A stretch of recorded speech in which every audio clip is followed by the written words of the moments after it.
Good morning. आज आमची सकाळ थोडी रडत रडत झाली आहे कारण शिवांश खेळता खेळता पडलाय आणि त्याच्या ओठाला थोडंसं लागलंय, म्हणून ही रडारड चालू आहे. पण त्यानंतर खाऊन पिऊन तो शांत झाला. आणि हो, आजचा दिवस खूप खास आहे कारण आमचा हा नवीन देवारा फायनली आमच्या घरी आलाय.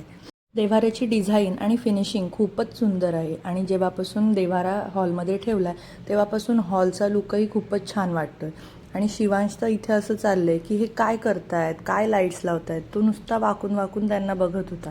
त्याला खूप मजा येते असं काहीतरी वेगळं घरात आल्यानंतर. देव्हाऱ्यासोबतच आम्ही सोफा आणि बेडसाठी पण नवीन गादी घेतली कारण जुनी आमची थोडी खराब झाली होती आणि शिवांशला गादीवर किती उड्या मारू असं झालं होतं. संध्याकाळी मस्त यांनी येताना भजी आणि वडापाव आणले होते. हा पाऊस चालू झाल्यापासून हे असं चमचमीत तिखट गरम काहीतरी खायचं खूप मन होतं. मी त्या दिवशी बनवलं होतं पण आज कंटाळा आला होता. म्हटलं चला येताना घेऊन या. त्यानंतर रात्री आम्ही तिघांच्याही हातांचे पाम प्रिंट कॅनव्हासवर घेतले कारण या छोट्या छोट्या गोष्टी आहेत, पण नंतर आपण काही वर्षांनी जेव्हा हे बघतो तेव्हा हे खूपच सुंदर. आणि हा शिवचा छोटासा हात बघून तर अगदीच मन माझं भरून आलं. ही फक्त पेंटिंग नाही तर खूप सुंदर आठवण आहे. तुम्हालाही ही कल्पना आवडली असेल तर नक्की ट्राय करा. चला भेटूया नेक्स्ट व्लॉगमध्ये. व्हिडिओ आवडला असेल तर नक्की लाईक करा.